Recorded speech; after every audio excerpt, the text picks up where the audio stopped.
फारस की रानी थी, यहाँ तक कि उसका पति राजा क्षयर्ष उसके रहस्य को नहीं जानता था। एस्तेर यहूदी थी। एस्तेर का रिश्तेदार मोर्दकै महल में कार्य करता था और उसकी देखभाल भी करता था। राजा क्षयर्ष के सलाहकार हामान ने एक बड़े इनाम को प्राप्त किया। वो बहुत घमंडी था। मोर्दकै के सिवा हर कोई उसके आगे सिर झुकाते थे। हामान अपमानित हुआ। उसने मोर्दकै और सभी यहूदियों को मारने की प्रतिज्ञा की।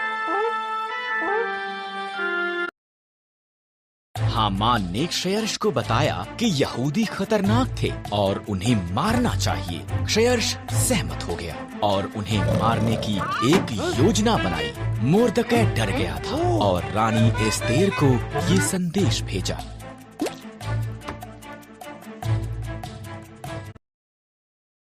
राजा के मन को बदल।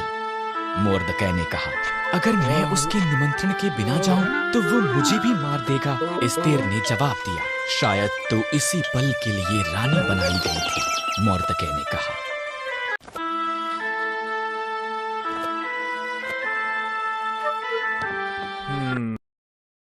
एस्तेर साहस के साथ ये प्रयास करने के लिए सहमत हुई। वो सिंहासन के कमरे में गई। राजा क्षयर्ष उसकी सुंदरता से चकित हुआ और उसे अंदर निमंत्रण दिया। क्या हम हामान के साथ रात का खाना खा सकते हैं? उसने पूछा।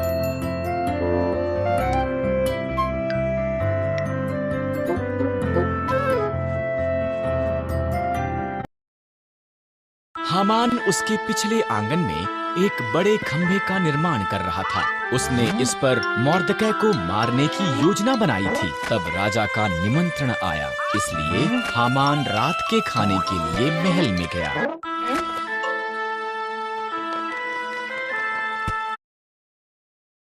एक मनुष्य मुझे और मेरे लोगों यहूदियों को मारना चाहता है। एस्तेर ने राजा क्षयर्ष को बताया। कौन ऐसी बात करेगा? उसने पूछा। दुष्ट हामान। एस्तेर रोई। हामान, सिपाहियों, उसे मार दो।